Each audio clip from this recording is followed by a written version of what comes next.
here, moving in our midst. I worship you, I worship you. You are here, working in this place. I worship you, I worship you. You are here, moving in our midst. I worship you,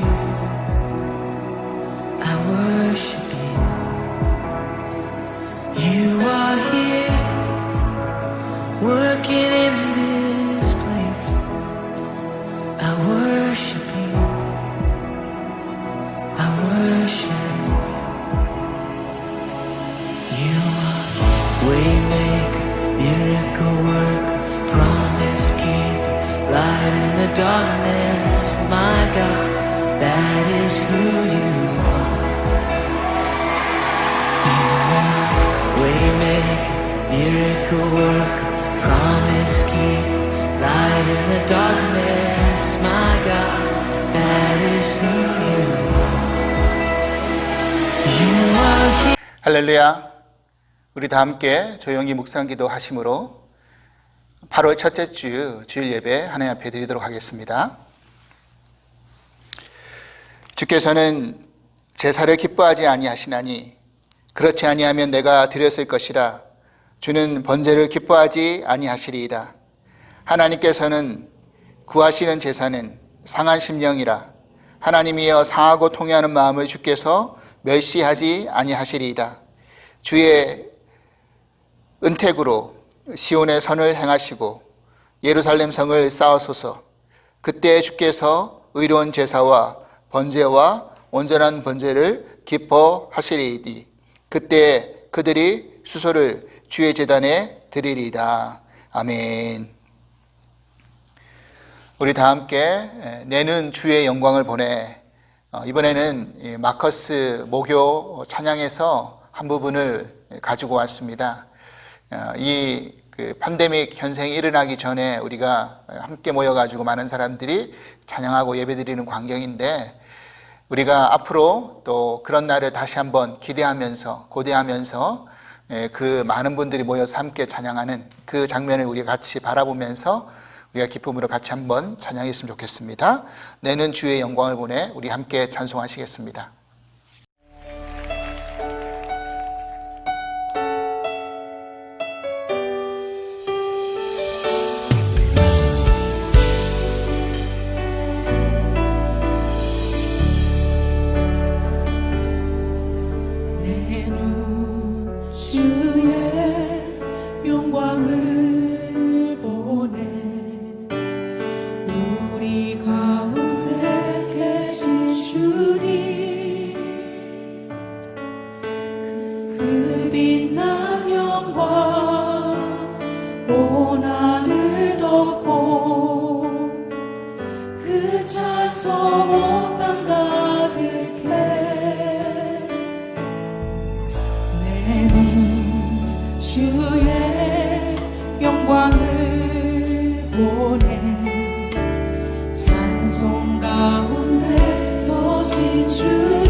주님의 얼굴을 온 세상 향하네.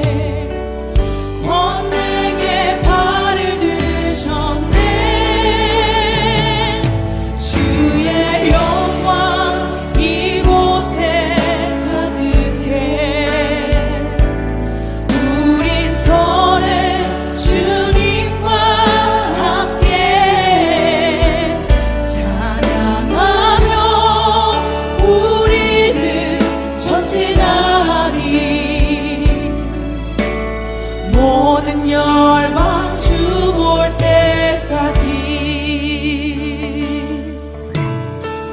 내 눈 주의 영광을 보내.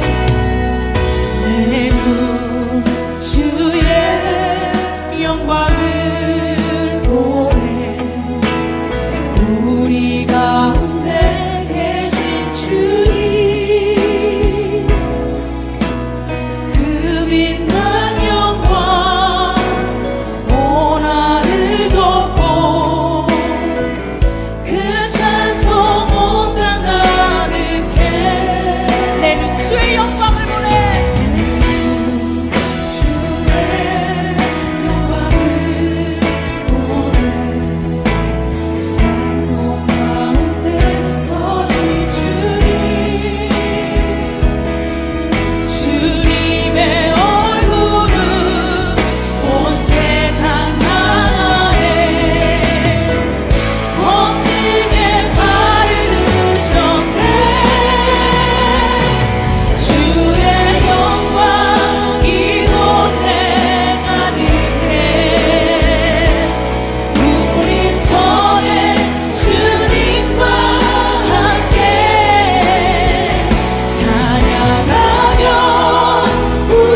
사랑의 하나님, 오늘도 우리가 눈을 들어 주의 영광을 바라봅니다.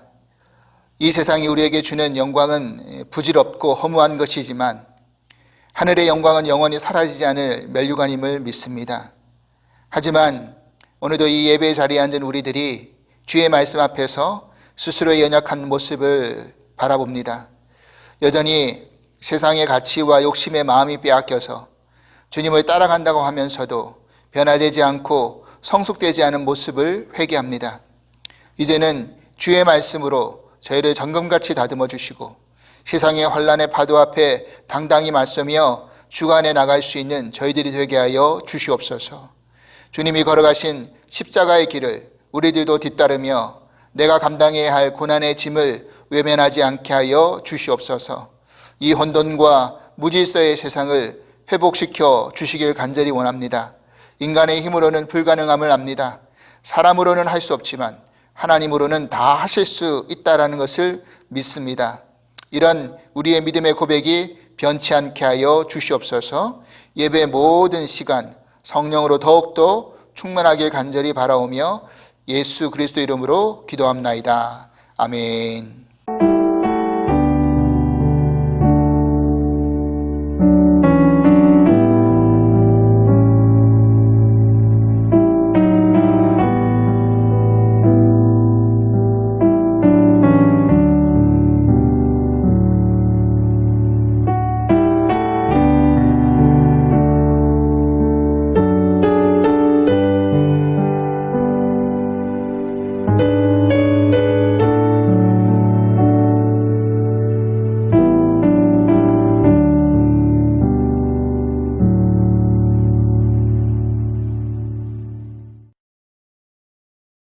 오늘 우리에게 주신 하나님 말씀은 마가복음 10장 32절에서 45절까지의 말씀입니다.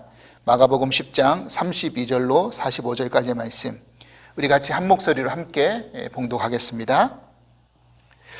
예루살렘으로 올라가는 길에 예수께서 그들 앞에 서서 가시는데 그들이 놀라고 따르는 자들은 두려워하더라. 이에 다시 12제자를 데리시고 자기가 당할 일을 말씀하여 이르시되, 보라, 우리가 예루살렘에 올라가노니 인자가 대제사장들과 서기관들에게 넘겨지며 그들이 죽이기로 결의하고 이방인들에게 넘겨주겠고 그들은 능욕하며 침뱉으며 채찍질하고 죽일 것이나 그는 3일 만에 살아나리라 하시니라.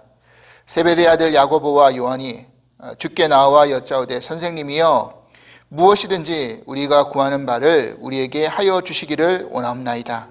이르시되, 너희에게 무엇을 하여 주기를 원하느냐? 여짜오되, 주의 영광 중에서 우리를 하나는 주의 우편에 하나는 좌편에 앉게 하여 주옵소서. 예수께서 이르시되, 너희는 너희가 구하는 것을 알지 못하는도다. 내가 마시는 잔을 너희가 마실 수 있으며 내가 받는 세례를 너희가 받을 수 있느냐? 그들이 말하되, 할 수 있나이다. 예수께서 이르시되, 너희는 내가 마시는 잔을 마시며 내가 받는 세례를 받으려니와 내 좌우편에 앉는 것은 내가 줄 것이 아니라 누구를 위하여 준비되었든지 그들이 얻을 것이니라. 열제자가 듣고 야고보와 요한에 대하여 화를 내거늘 예수께서 불러다가 이르시되, 이방인의 집권자들이 그들을 임의로 주관하고 그 고관들이 그들에게 권세를 부리는 줄을 너희가 알거니와 너희 중에는 그렇지 않을지니 너희 중에 누구든지 크고자 하는 자는 너희를 섬기는 자가 되고 너희 중에 누구든지 으뜸이 되고자 하는 자는 모든 사람의 종이 되어야 하리라. 인자가 온 것은 섬김을 받으려 함이 아니라 도리어 섬기려 하고 자기 목숨을 많은 사람의 대속물로 주려 함이니라. 아멘. 샬롬. 두 사랑 가족 여러분, 한 주간도 평안히 건강히 잘 지내셨습니까? 날씨가 많이 무더워졌죠. 이 무더운 날씨에 여러분들, 특별히 이 여름철 여러분 몸 건강히 잘 돌보시고 그렇게 유의하시기를 바랍니다. 오늘은 인자가 온 것은 이라는 제목으로 함께 말씀 나누면서 은혜 나누길 원합니다. 여러분, 심리학 실험 속에 보이지 않는 고릴라라는 그런 유명한 실험이 있습니다. 이 실험은 뭐냐면요, 이 6명이라는 팀이 한 팀으로 묶어가지고 이 3명의 그룹에게는 흰색 티셔츠를, 나머지 3명의 그룹에게는 검은색 티셔츠를 입히고 서로 농구공을 가지고 패스를 주고받게 하는 겁니다. 그래서 실험에 참가한 대상자가 흰색 티셔츠를 입은 사람이 얼마만큼 패스를 서로 주고받는지에 대한 그 개수를 헤아리는 실험을 한 것이죠. 그래서 동영상에 촬영하고 그 실험에 들어갔는데 그 중에 한 1분이 흘러갔는데 갑자기 고릴라 복장을 한 학생이 천천히 걸어 나와가지고 고릴라처럼 가슴에다가 이렇게 주먹질을 막 하고 그렇게 천천히 지나간 것이었습니다. 이제 그 실험 시간이 끝나고 나서 이 고릴라를 이 사람이 보았는지, 이 실험 대상자들이 보았는지에 대한 질문을 던진 거죠. 그랬더니 그 중에 50%가 그것을 보지 못했다라는 이야기를 하는 것입니다. 놀라운 이야기죠. 어떻게 50% 정도가 그 고릴라 지나가는 모습을 보지 못했을까? 그래서 실험이 끝난 이후에 이 많은 사람들 앞에 다시 그 지나간 동영상을 보여주면서 이 고릴라가 지나갔노라라는 이야기를 한 것입니다. 그랬더니 이 실험에 참가하는 사람들이 그 고릴라 지나가는 장면을 보면서 아니 우리가 왜 저 장면을 보지 못했을까라고 이제 놀라는 것이었죠. 자, 이 실험에서 이 실험의 참가자들은 흰색 셔츠를 입은 사람의 패스하는 그 개수만 헤아려라는 그런 요구사항을 들었기 때문에 거기에만 포커스를 맞추고 거기에만 집중하고 있었던 것입니다. 그래서 고릴라 지나간 것을 못 본 것이었죠. 그렇다면 이 실험이 주는 여러 가지 교훈들이 있는데 그 중에 하나가 뭐냐면 우리는 때로는 듣고 싶은 것, 보고 싶은 것만 보기 때문에 거기에만 집중하기 때문에 다른 것들을 놓쳐버릴 수 있는 경향이 있다라는 이야기입니다. 저도 가정에서 이렇게 있다 보면 아내가 어떤 말을 슬쩍 할 때가 있습니다. 그리고 나중에 지나가서 무엇을 보여줬다든지 어떤 말을 했다든지 그 일이 있은 후에 내가 그때 그런 말 하지 않았느냐, 그때 그것을 보여주지 않았느냐라는 이야기를 할 때가 있어요. 근데 가만히 생각해 보면 저는 그것을 들은 적이 없었던 것 같고 본 적이 없었던 것 같은데 아내가 그것을 말했다, 그것을 보여줬다 하는 거죠. 물론 이제 나이가 점점 이제 1살, 2살 먹기 때문에 건망증이 늘어갈 수도 있었겠지만 또 한편 가만히 생각해 보면 내가 그 당시 그 시간에 듣고 싶었던 이야기가 아니었고 보고 싶었던, 주목해서 보고 싶었던 것이 아니었기 때문에 그것을 흘려보낸 게 아닌가라는 생각을 하게 됩니다. 오늘 본문에서는요, 예루살렘으로 예수님께서 올라가는 길에 예수님이 이제 앞으로 당하실 그 순환에 대한 그 고지를 3번째 하는 장면이 등장합니다. 적어도 이 한 가지 이야기를 3-4번 했다라고 한다면 그것은 진짜 그냥 지나가는 말이 아니라 정말 중요한 말이었겠죠. 그리고 확실히 일어날 일을 아마 강조해서 하는 말일 겁니다. 이미 우리는 앞서 예수님께서 8장과 마가복음 8장과 9장에서 본인이 당해야 될 그 고난과 순환에 대한 이야기를 이미 했다라는 것을 살펴보았습니다. 그리고 오늘 본문에서도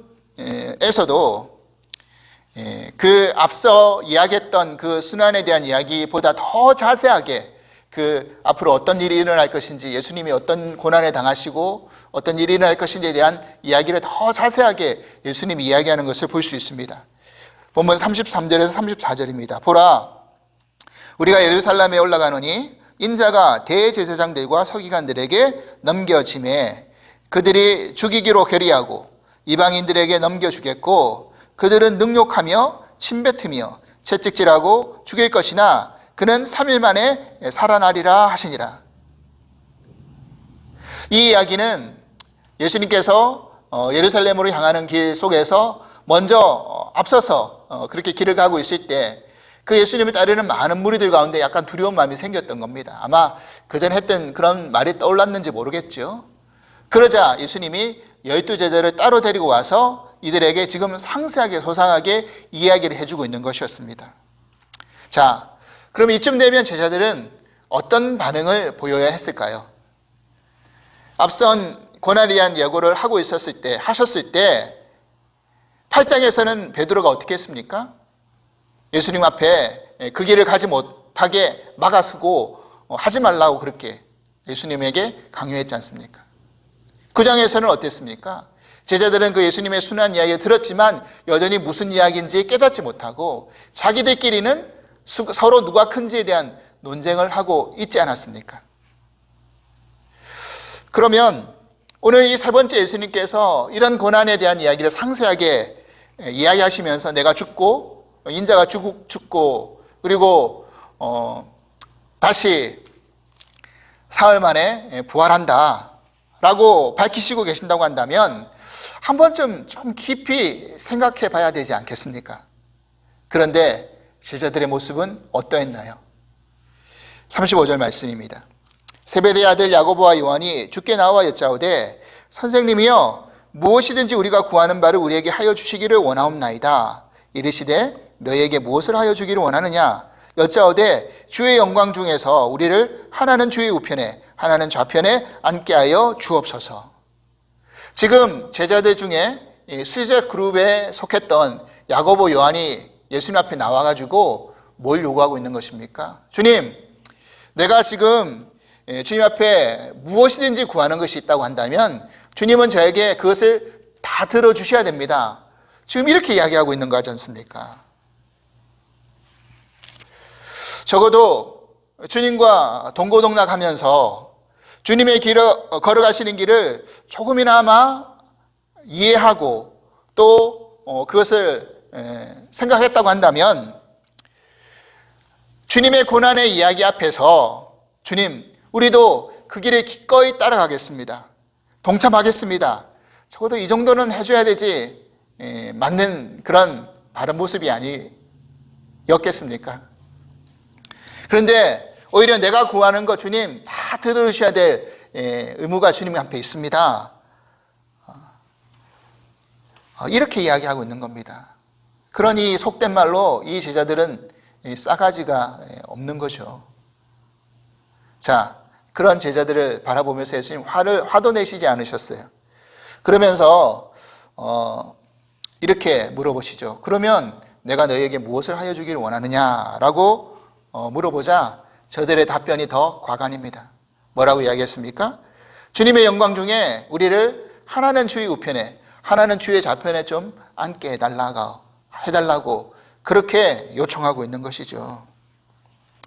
지금 주님은 고난에 대한 이야기를 하고 있는데 저들은 무슨 이야기하고 있는 겁니까?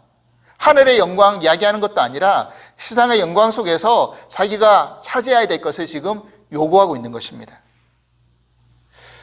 그러니까 우리가 지난주 살펴보았던 내용처럼 우리가 모든 것을 버리고 주를 따라왔는데 주께서 우리에게 주실 수 있는 게 뭡니까? 이야기를 했다라고 했지 않습니까? 사실 야고보 요한을 이야기할 때는 항상 그 이름들 앞에 뭐가 수식어처럼 따라붙느냐면 세베대의 아들 야고보와 요한이라는 이름이 따라붙죠. 그런데 이 야고보와 요한의 아버지 세베대는요 굉장히 부유했던 사람이었어요. 야고보 요한의 직업이 사실 어부였지만 이 세베대는 그냥 어부가 아니라 그 지역의 유지, 그러니까 배를 소유한 선주였어요. 그러니까 굉장히 부유한 사람이었던 것이죠. 유력한 집안의 아들들이었다는 겁니다. 그래서 만약 그 아버지 밑에서 계속 어부 생활을 하고 있었다고 한다면 그 아버지 재산을 그대로 다 상속받을 수 있었지 않았겠습니까? 부자 청년처럼 말입니다. 그런데 그것을 다 포기하고 따라왔으니까 지금 이들에게는 적어도 그보다는 더 큰 무언가를 우리에게 주셔야 되지 않겠습니까? 그걸 지금 요구하고 있는 것이죠. 당시 유대인들에게 있어서요, 왕의 우편의 자리는 왕 다음에 있는 자리고요, 그 다음에 자리가 왕의 왼쪽 좌편에 있는 자리입니다. 그런 관념과 생각이 있었던 것이죠. 그래서 지금 야고보와 요한은 어떤 생각하고 있느냐면 예수님이 지금 예루살렘을 향해 가고 계시는데 우리가 예루살렘에 입성하게 되면 그리스도께서 영광에 이를 것이고 하나님의 나라가 그렇게 세워질 것이다. 그의 나라가 세워질 것이다. 이렇게 생각한 것입니다. 그렇게 되면 그들이 그리스도의 좌편 우편에 앉아가지고 그 다음 예수님 다음으로 나라를 다스릴 수 있는 그런 한자리, 그런 권세 좀 얻게 해달라. 그것을 바라고 있는 것이죠. 이게 얼마나 그들의 어리석은 생각이었고 정말 그들이 간구하고 있는 의미도 모른 채 무지몽매하게 그렇게 요청하고 있는지를 전혀 모르고 있는 것입니다. 그러니까 야고보 요한은 한마디로 말해서 예수님을 어떻게 바라봤느냐? 바로 지상왕국을 건설하는 메시아, 그 정도 수준으로밖에 바라보고 있지 않았던 것입니다. 여러분, 이것을 사자성어로 이야기하면 뭐가 되는 겁니까? 바로 동상이몽이 바로 이런 거죠. 그러니까 서두에 제가 예화로 말씀드렸던 것처럼 예수님이 3번씩이나 고난에 대해서 강조하고 그 길을 걸어갈 것이다라고 말씀하셨다고 하지만 여전히 제자들은 자신이 듣고 싶은 이야기만 듣고 보고 싶은 것만 보고 있는 그런 모습이 그대로 드러나고 있는 것이었던 거죠. 물론 마태복음 20장 20절에서 21절에 보면요, 이 이야기가 사실은 그 어머니가 찾아와서 야고보와 요한의 어머니가 찾아와서 예수님께 요청한 것이다 라고 그렇게 기록하고 있습니다. 그래서 이 마태복음 이 구절을 인용할 때 이 야고보 요한의 어머니가 바로 치맛바람의 원조의 그런 사람이었다, 성경 속에서 그렇게 예를 드는 경우가 많이 있죠. 그런데 이것이 어머니의 요청이건 아니면 야고보의 요청이건 그것이 중요한 문제가 아니라는 겁니다. 만약 이것이 어머니의 요청이라고 할지라도 그 어머니의 영향을 야고보 요한이 그대로 받았을 것이고 그 생각에 동조하고 있었던 것은 부인할 수 없기 때문입니다. 그렇다면 이것이 유독 야고보 요한만의 문제였습니까? 다른 제자들은 예수님의 그런 고난에 대한 이야기를 들으면서 어떤 반응을 보였을까요? 그 다음에 나오는 본문의 구절을 살펴보면 대충 우리가 추측해 볼 수가 있다는 것입니다. 본문 41절 말씀입니다. 열 제자가 듣고 야고보와 요한에 대하여 화를 내거늘 그랬어요. 지금 열 제자가 야고보 요한이 예수님께 요청한 이야기를 다 들었던 겁니다. 그러면서 야고보 요한에게 지금 화를 내고 있어요. 그들의 어떤 어리석음과 또 부족한 것을 꾸짖는 게 아니고요. 지금 열 제자들이 왜 화를 내고 있었겠습니까? 그것은 다름이 아니라 우리가 지금 야고보 요한에게 선수를 빼앗겼네. 아니 저들이 먼저 예수님 앞에 요청해가지고 저 형제들이 좋은 거 먼저 차지했네. 이것 때문에 화가 난 거예요. 그러니까 얼마나 좀 어리석고 안타까운 모습입니까? 그러니까 지금 다른 제자들도 야고보 요한하고 별다른 큰 차이가 없는, 수준의 차이가 없는 그런 모습이라는 것입니다. 아무튼 이런 부족한 야고보 요한의 요구 앞에 예수님께서는 어떤 답변을 해주셨습니까? 38절 말씀입니다. 예수께서 이르시되 너희는 너희가 구하는 것을 알지 못하는도다. 내가 마시는 잔을 너희가 마실 수 있으며 내가 받는 세례를 너희가 받을 수 있느냐? 지금 너희들이 구하고 있는 건 그 제대로 의미나 알고 지금 요청하고 있는 거니? 요구하고 있는 거니? 너희가 영광 중에 나의 우편 좌편 그것을 앉기를 원하고 있지만 그 전에 너희들이 먼저 내가 마셔야 될 잔, 예수님이 겟세마네 동산에서 할 만하시거든 이 잔을 지나가게 해달라고 했던 그 잔이잖아요. 결국 그 잔은 무슨 잔입니까? 고난의 잔이잖아요. 그리고 내가 받을 세례, 여러분 우리가 세례를 받을 때 교육을 받으셨겠지만 세례는 어떤 의미를 가지고 있습니까? 이전에 나의 세상에서 살던 삶은 죽고 다시 태어나서 거듭난 삶을 살 것이다라는 그런 고백이 동반되는 거잖아요. 그러니까 세례는 결국 죽음과 연관되어 있다는 것입니다. 할례도 마찬가지고요. 내 육신의 죽음, 그리고 영적인 새로운 생명의 의미를 가지고 있는 것이죠. 그러니까 너가 지금 내가 마셔야 될 이 고난의 잔과 내가 받아들여야 될 이 죽음의 이 것을 너희들이 받을 수 있느냐라는 것을 물어보신 겁니다. 그러니까 이 두 형제가 호기롭게 할 수 있습니다 이렇게 대답하는 거죠. 그래서 예수님께서는 너희는 내가 마시는 잔을 마시고 내가 받는 세례를 받을 것이다 말씀하셨습니다. 즉 이 말씀은 결국 너희들이 제자로서 감당해야 될 고난, 죽음, 너희들이 다 거쳐가야 될 것임을 이미 예수님은 말씀하고 계신 것이죠. 사랑하는 여러분, 우리가 예수님을 믿고 신앙생활을 하면서 때로는 우리가 내뱉는 고백이 어떤 의미인지 알지 못하고 그렇게 이야기할 때가 종종 있습니다. 예를 들어서 이런 거죠. 오직 주만 따라가겠습니다. 주님만 의지하겠습니다.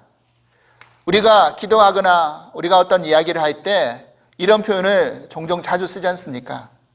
그런데 그 말에 담긴 진정한 의미를 우리가 깊이 생각해 보면 결코 가볍게 내뱉을 수 있는 그런 고백이 아니라는 사실입니다.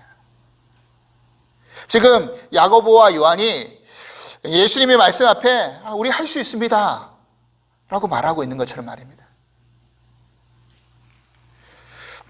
이것을 우리가 바꿔서 생각해 보면 어떤 의미가 되냐면 우리가 가볍게 내뱉던 그런 말이라고 할지라도 내가 그렇게 할 수 있는 수준, 내가 그렇게 할 수 있는 능력 나에게는 없습니다. 이걸 깨달을 수 있어야 된다는 거예요. 결국 그렇게 만들어 가실 분은 오직 하나님 한 분밖에 안 계십니다. 그리고 주님의 은혜로만 그렇게 될 수 있습니다. 우리가 이것을 인식할 수 있어야 된다는 사실입니다. 결국 나중에 야고보와 요한이 어떻게 됐습니까? 야고보는요, 사도행전 12장에 보면 초대교회에서 제자들 중에서 제일 먼저 순교한 사람이 야고보지 않습니까? 그리고 요한은 제자 중에서 제일 늦게 오랫동안 살면서 예수님이 부탁하신 어머니를 돌봐주면서 밤모습이 유배되어 가지고 그 유명한 요한계시록을 기록하게 되죠. 두 형제가 전혀 상반된 삶을 살았지만 누가 오래 살고 누가 빨리 죽었느냐 이게 중요한 문제가 아니라 결국 이 제자들을 이 마셔야 될 고난의 잔, 거쳐가야 될 그 죽음의 자리를 다 거쳐갔다는 이야기입니다. 우리는 여기서 예수님께서 야고보와 요한에게 하셨던 그 다음 말씀 앞에 좀 더 깊이 주목해 볼 필요가 있습니다. 40절 말씀입니다. 내 좌우편에 앉는 것은 내가 줄 것이 아니라 누구를 위하여 준비되었든지 그들이 얻을 것이니라. 여러분, 이 말씀이 무슨 의미죠? 여기서 준비되었든지라는 이 표현은요, 헬라어로 보면 완료 시제로 쓰여졌다는 것입니다. 그러니까 이 말은 다시 말해서 이미 확정된 것임을 강조하고 있는 것이죠. 즉 이것은 하나님의 영원한 작정 안에 이미 다 예비되어 있는 것이다 라는 이야기를 하고 있는 거예요. 그런데 정작 여기서 중요한 건 뭐냐면 지금 그 예수님의 답변 안에 지금 야고보와 요한의 기대와는 달리 그들에 대한 보상의 이야기를 하고 있지 않다라는 것입니다. 즉 무슨 말입니까? 내가 마실 잔과 내가 받을 세례를 너희가 마시고 받는다고 한다면 내가 너희에게 내 영광 중에 좌편 우편 앉게 해줄게, 이렇게 말씀하지 않으셨다라는 이야기예요. 이렇게 확실한 보상을 이야기해주면 얼마나 좋겠습니까? 근데 그런 이야기는 안 하셨어요. 그리고 예수님은 오히려 그 부분은 하나님이 하실 일이다, 그렇게 이야기하신 겁니다. 자, 여기서 열 제자들이 이런 예수님과 야고보 요한의 대화를 듣고 막 화를 냈잖아요. 아까 말씀드린 것처럼. 그러면서 이 화는 서로의 어떤 한 자리를 차지하고자 하는 그런 욕망에 비롯된 싸움이었기 때문에 예수님은 그 다음에 어떻게 이야기합니까? 너희들이 크고자 하느냐? 그런 섬기는 자가 되어야 되고, 너희들이 으뜸이 되고자 하느냐? 그러면 모든 사람들 중에서 종이 되어야 된다. 다시 한번 예수님이 가르쳐주고 있는 것입니다. 그리고 그 다음에 결론적으로 제일 중요한 말씀을 지금 예수님이 제자들이 하고 있죠. 45절 말씀입니다. 예수님이 이 땅 가운데 오신 가장 중요한 이유를 이렇게 밝히고 계세요. 인자가 온 것은 섬김을 받으려 함이 아니라 도리어 섬기려 하고 자기 목숨을 많은 사람의 대속물로 주려 함이라. 여러분, 그렇습니다. 지금 내가 이 땅에 온 이유는 메시아 왕국을 만들어 가지고 많은 사람들에게 섬김을 받고자 내가 온 게 아니야. 오히려 내가 낮아지고 섬기려고 왔다. 그리고 궁극적으로 나의 목숨을 많은 사람의 대속물로 내어주어서 저들을 구원시켜주기 위해 왔다. 그렇죠. 그래야지만이 우리 죄가 사함을 받고 우리가 구원에 이를 수 있는 거 아닙니까? 그렇다면 여러분 한번 생각해 보십시오. 예수님이 왜 많은 사람들을 섬겨주기 위해서 대속물로 자신의 목숨을 내어주기 위해서 왔다라고 하셨을까요? 왜 그렇게 하셨을까요? 그것은요, 우리를 그만큼 사랑하셨기 때문이라는 사실입니다. 우리 가정에서 보면 자녀가 때로는 상전일 때가 있어요. 부모가 자녀를 이렇게 섬겨주는 경우가 많잖아요. 그리고 어떤 위기 상황이 닥칠 때 자녀 대신에 죽을 각오를 하고 목숨을 내던지는 사람들은 누굽니까? 바로 부모라는 거예요.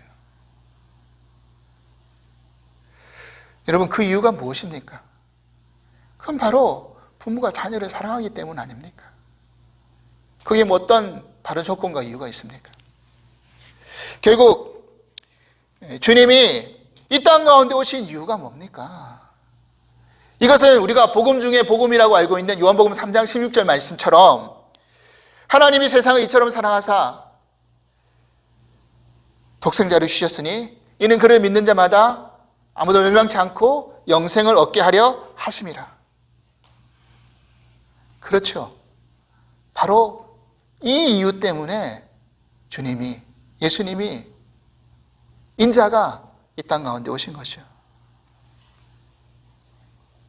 이것이 하나님이 독생자를 이 땅에 보내주신 이유라고 한다면, 주님이 이 땅 가운데 인자가 오신 이유라고 한다면,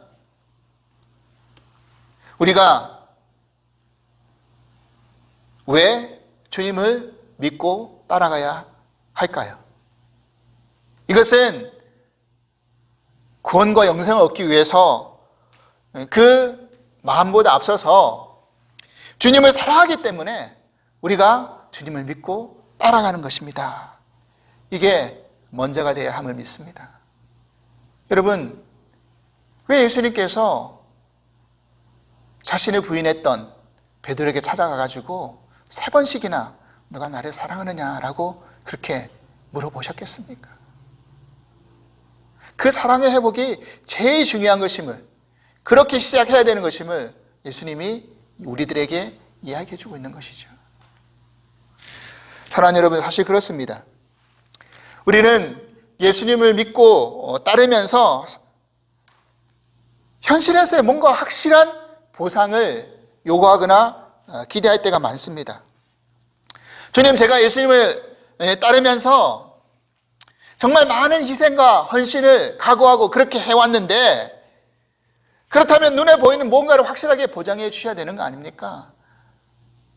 우리 남편의 사업체가 잘 되든지, 아니면 내 자녀가 명문대학에 합격을 하든지, 그래서 좋은 직장에 취직해가지고 정말 잘 살든지, 이 땅에서 정말 성공하고 높은 자리에 앉아가지고 그렇게 축복받아야 되는 거 아닙니까? 축복을 주셔야 되는 거 아닙니까?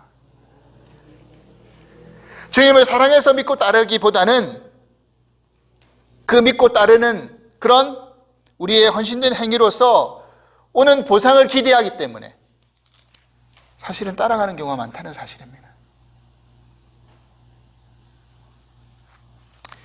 여러분, 현재 미국에서 제일 큰 교회가 어떤 교회인지 아시죠?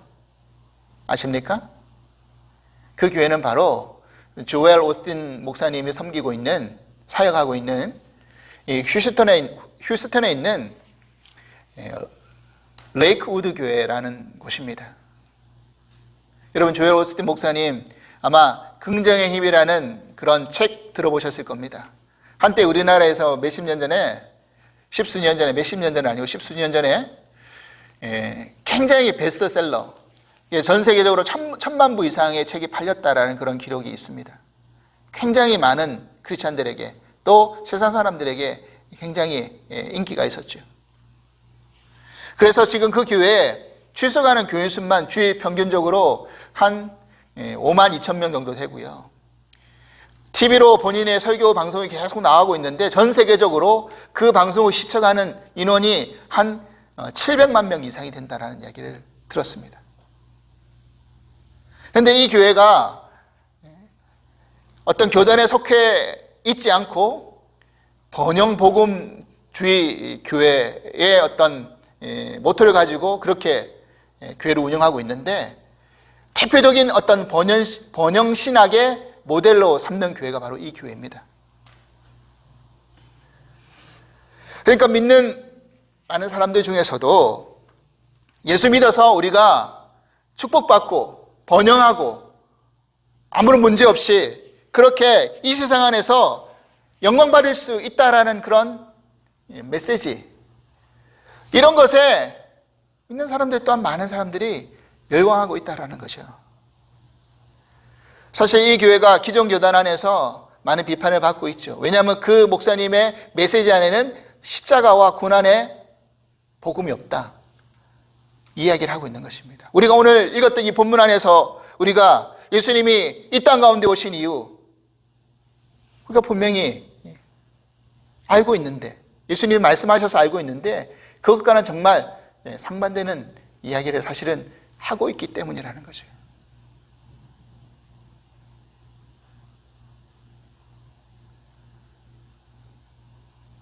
구체적으로 그 교회의 여러 가지 문제 일일이 다 이야기하고 말씀드리지 않겠지만, 그런 외적으로 보여지는 그것을 많은 사람들이 사실은 쫓아가고 열광하고 있다는 것입니다.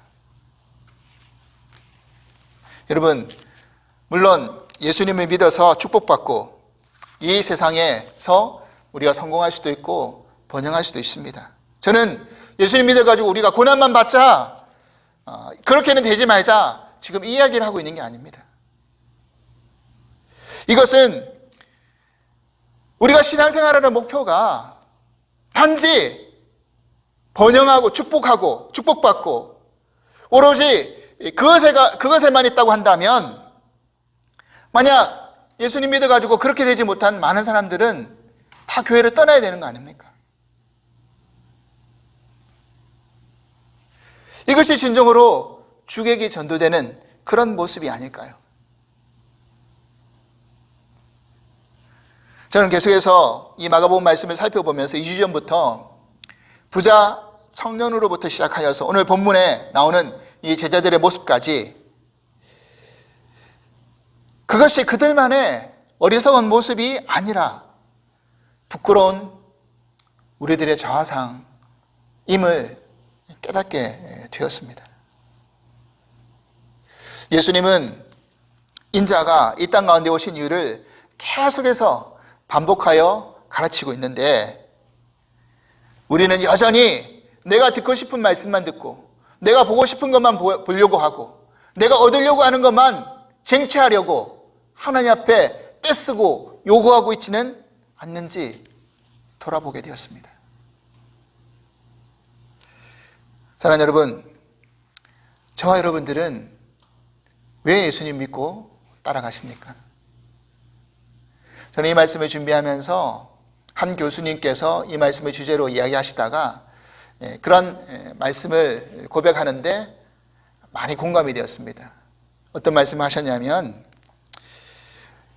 우리가 신앙생활하면서 믿음, 소망, 사랑 이것을 우리가 정말 가져야 되는데, 만약 이 소망이라는 것이 앞으로 잘 되어질 것이다라는 것을 알고 가지는 바람이라고 한다면 그것이 진정한 소망이겠는가?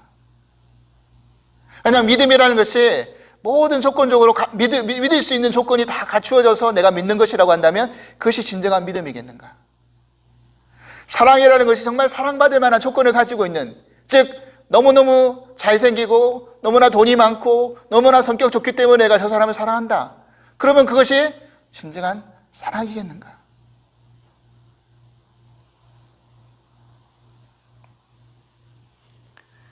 우리가 예수님을 믿고 따르면서 가져야 될 믿음, 소망, 사랑, 이것은 눈에 보이기 때문이 아니라, 어떤 조건이 충족되기 때문이 아니라 예수님 그 자체로 우리가 믿고 바라고 사랑하는 그런 삶이 될 수 있기를 간절히 바랍니다. 예수님이 우리를 그렇게 바라고 믿고 사랑해 주셨기 때문입니다. 인자가 온 것은 우리를 너무너무 사랑하셔서 우리를 섬기시다가 궁극적으로 자신의 목숨까지 내어놓으시고 대속물로 죽으심으로 우리를 죄에서 구원하시기 위해서 오셨고, 우리가 그 예수님을 믿고 따르는 이유는 그 사랑을 알기에, 우리도 그 예수님을 사랑하기 때문에 따라가야 되는 것인 줄 믿습니다. 이 사랑이 예수님을 믿고 따라가는 첫 번째 이유가 되는 저와 여러분이 되실 수 있기를 주님으로 간절히 축원합니다. 하나님 아버지, 감사합니다. 우리가 왜 예수님 믿고 따라가는 것입니까? 인자가 이 땅 가운데 오신 이유는 많은 사람들을 섬기고 대속물로 내어주심으로 자신을 아끼지 아니하시고 우리를 사랑하셨기 때문인 줄 믿습니다.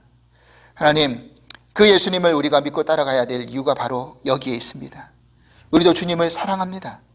우리에게 앞으로 다가올 보상 때문에, 축복 때문에, 성공 때문에 예수님을 따라가고 믿는 것이 아니라 주님이 우리를 얼마나 사랑하셨는지를 알기 때문에 그 사랑에 감사하고 감격하고 기뻐하며 우리도 그 사랑 때문에 따라가야 된다는 것을 다시 한번 확신을 가지고 확인하게 하여 주시옵소서. 그 사랑, 주님이 우리를 향한 사랑이 영원토록 변치 않았던 것처럼 우리 또한 주님을 향한 그 사랑이 영원토록 변치 않고 주님만 바라고 따라갈 수 있는 저희들이 될 수 있기를 간절히 소망하오며 예수 그리스도 이름으로 기도합나이다. 아멘. 찬송가 304장 그 크신 하나님의 사랑, 우리 함께 찬송하시겠습니다.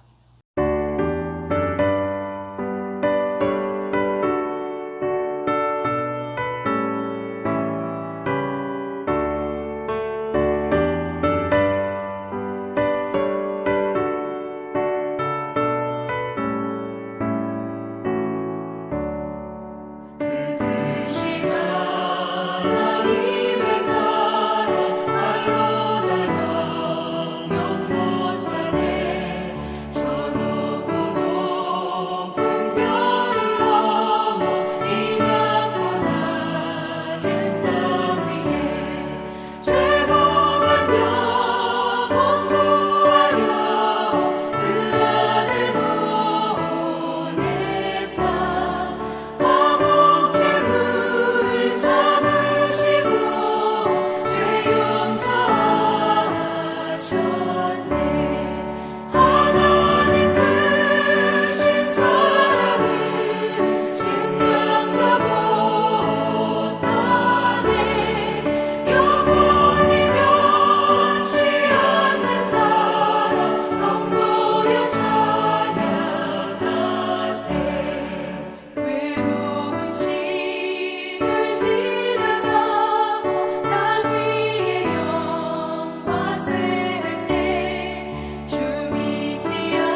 이제는 우리 주 예수 그리스도의 크신 은혜와 하나님 아버지의 한량없으신 사랑하심과 보혜사 성령님의 감화 교통하시는 은총이 인자가 이 땅에 오신 이유는 우리를 사랑하셔서 우리를 위해 섬기고 또 자기 목숨을 많은 사람의 대속물로 내어주기 위함인 것을 우리는 깨달아 알고 우리가 그런 주님을 정말 사랑하기 때문에 따라가기로 결단하는 당신의 모든 사랑하는 권속들 위해 성도님들 위해 주께서 이제부터 영원토록 함께 하시기를 간절히 축원하옵나이다. 아멘.